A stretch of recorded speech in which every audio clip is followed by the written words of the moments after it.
Olá, você de novo aqui no nosso podcast, terceiro episódio. Você já parou para notar que você escolhe as mesmas pessoas?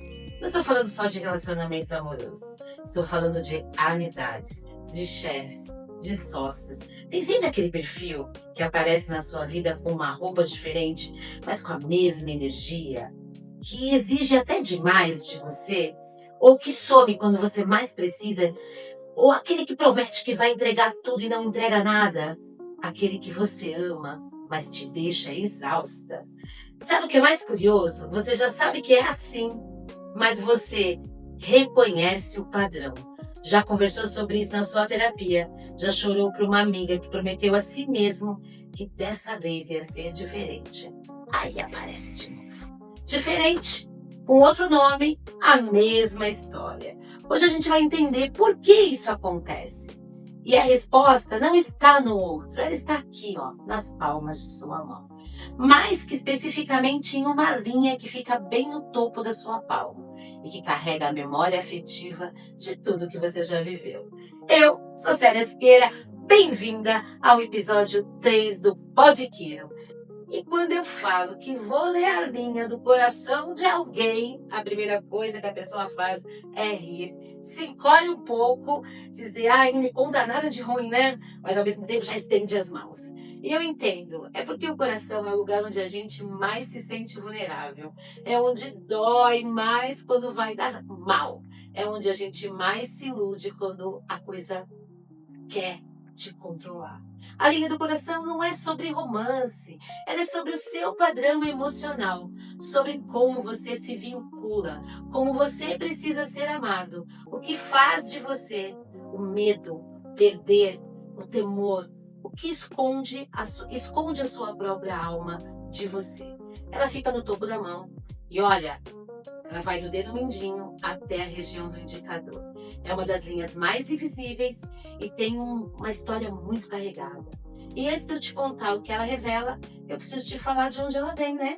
Essa é a linha que começa a se formar antes do seu nascimento, 3 meses de idade fetal. Antes de você ter tido uma única experiência afetiva, antes de você ser conhecido como alguém e antes de alguém ter te decepcionado. Olha só, a linha do coração já estava lá. Mas ela também vai sendo moldada ao longo dos anos, ao longo das relações, de tudo o que o seu coraçãozinho já viveu ou vai viver. Essa linha vai ganhando marcas, aprofundando em alguns trechos, fragmentando em outros, acumulando sinais que contam uma história que às vezes você mesma não consegue colocar em palavras. A quirologia, ela lê essa história. E quando você ouve ela em voz alta, algo se encaixa. Deixa eu te contar sobre 3 tipos de linha do coração que eu mais encontro nas minhas consultas.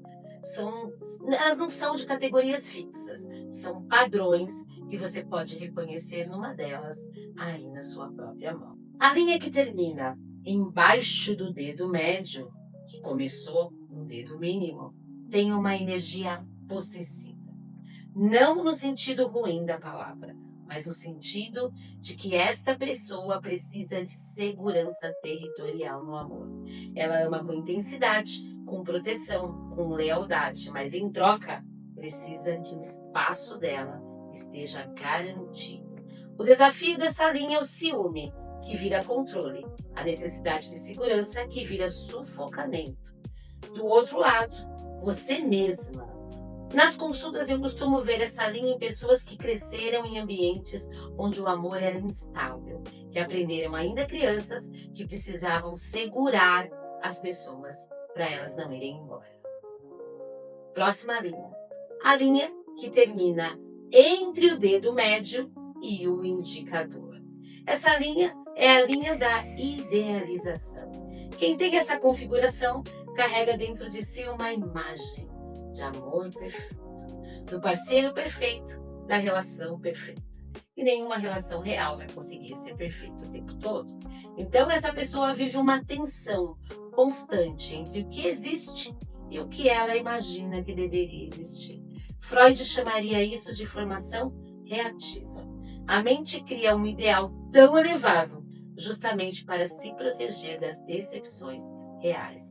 No amor ideal, ele também pode te machucar, mas pode também ser que de outro jeito, as linhas concorrentes lá no início trazem sinais de muito movimento. Nas minhas consultas, as correntes ficam na parte inicial da linha, perto do dedo mindinho. Parecem exatamente o nome que diz, uma corrente, oval após oval, elos ligados. Elas quase sempre estão associadas a uma infância com instabilidade emocional, não necessariamente um trauma explícito. Às vezes é só uma casa onde o amor era silencioso demais, o pai ausente, uma mãe ansiosa, num ambiente onde a criança nunca tinha certeza de como ia ser recebido quando chegava em casa. Esse coraçãozinho, que não teve chão firme, aprende. Amor é incerto. Amor pode ir embora. Eu preciso me adaptar para ser amada. E essa adaptação, que foi estratégia de sobrevivência brilhante para uma criança, vira um padrão que se repete nos relacionamentos adultos. Aí você continua se adaptando, continua se diminuindo, continua esperando a hora em que qualquer momento o outro vai embora. Não porque você é fraca, mas porque o seu sistema nervoso aprendeu que é isso que você tem que fazer, sem questionar. Jung diria um conceito que explica muito sobre isso, o complexo. Não no sentido popular de tenho o complexo de inferioridade, no sentido técnico. Um complexo é um núcleo emocional carregado de memória que funciona de forma autônoma, ou seja, ele age por você sem você perceber.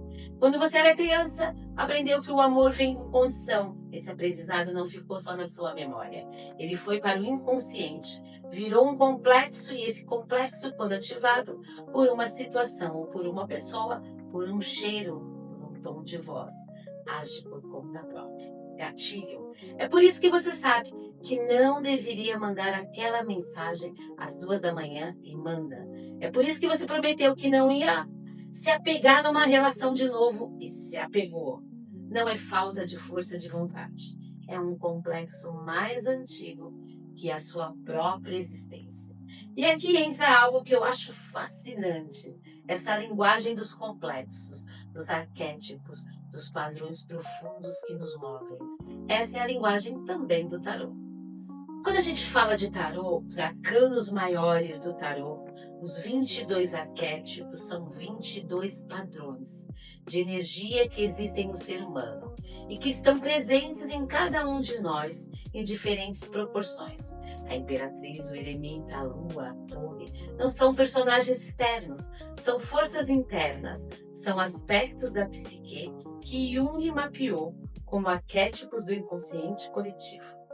Eu tenho trabalhado muito com isso, de uma forma muito concreta, e eu tenho um curso que se chama Os 22 Portais do Destino, uma leitura prática do tarô para iniciantes, onde a pessoa descobre qual o seu arcano pessoal e como usar essa energia para transformar. E na Hotmart, se você quer entender não só o que está escrito na sua mão, mas também qual é o seu verdadeiro arquétipo do destino, vai valer cada minuto. O link vai ficar aqui na bio aqui e também lá no Instagram. Mas, voltando para as nossas mãos, porque quero te mostrar como as duas coisas conversam. Na linha do coração não existe no vácuo. Ela conversa com as outras linhas da mão. E quando eu leio uma mão inteira, ou seja, quando eu vejo todo o seu sistema funcionando, onde cada linha confirma e aprofunda o que as outras estão dizendo. Como, por exemplo, uma pessoa com linha do coração cheia de correntes. É uma linha da vida colada no polegar, aquela que indica contração, dificuldade de ocupar espaço. Quase sempre é alguém que aprendeu a escolher nas relações, que ama muito, mas ocupa pouco espaço, que dá mais do que recebe e ainda se sente culpado quando tenta pedir amor. Agora, pego a linha do coração que termina embaixo do indicador, né? Aquela entrega generosa, combina com uma linha de cabeça muito curvada, de quem tem forte intuição. Essa combinação aparece muito em pessoas que amam com sabedoria, que sentem muito, mas também entendem muito, que têm uma capacidade rara de amar sem precisar possuir. E tem uma combinação que eu vejo com frequência em nós, mulheres, que chega até mim, né? É essa linha do coração fragmentada, no meio uma ilha grande, aquela marca oval que falei lá no primeiro episódio. Combina com uma linha de destino que some e reaparece na segunda metade da mão. Isso me diz quase sempre que essa pessoa passou por um período de muita confusão afetiva, uma relação, uma situação que a deixou em dívida por muito tempo. E que depois dessas travessias, ela encontrou uma direção mais clara. O destino que some e volta não é fraqueza. É uma vida que precisou reconstruir para poder voltar para si. Quantas mulheres e homens você reconheceria nessa história? Eu preciso te dizer uma coisa muito importante. Quirologia não é um diagnóstico. Ela não te condena a um padrão que está escrito na sua mão. Ela te mostra o padrão justamente para que você possa fazer algo diferente com ele. Lembra de Carl Jung? Enquanto o inconsciente não é tornado consciente, ele dirige a sua vida. Você chama isso de destino. Ver o padrão afetivo da sua mão e torná-lo consciente é dar nome ao que está agindo nas sombras. E aí, a partir daí, é o momento que você nomeia que você tem escolha. Não é uma escolha fácil. Não é uma escolha que acontece de uma vez, mas é uma escolha real. Eu já vi linhas do coração transformarem ao longo dos anos correntes que foram se abrindo à medida que a pessoa foi se abrindo para si mesma. Ilhas que desaparecem depois de um trabalho profundo de terapia, espiritualidade, melhores decisões e coragem. A mão não é uma sentença, é um convite. Olha de novo aí para sua mão. Pensa nas relações da sua vida. Não são só amorosas. Pensa nas amizades, nos vínculos que você construiu, nas pessoas que você escolheu ter perto. E me diz bem honestamente, só aqui para mim, existe um padrão? A pergunta que eu deixo para você até o próximo episódio é a seguinte: o amor que você busca é o que você quer de verdade ou é o que você aprendeu a aceitar como o máximo que você podia ter? E se enquanto você pensa nessa pergunta, surgir a curiosidade de entender qual arquétipo está movendo as escolhas afetivas, qual a energia do tarô que a sua vida está cursando, os 22 portais do destino foi feito para isso. Uma jornada de autoconhecimento pelo tarô, do começo, sem precisar saber nada. O link está na bio. No próximo episódio a gente mergulha a fundo em algo que pouquíssimas pessoas falam. O que a mão esquerda e a mão direita conta quando você as compara. O que você trouxe e o que você vai fazer de fato com isso. Um beijo, até o nosso próximo episódio, o nosso Podquilo. Beijo grande para você.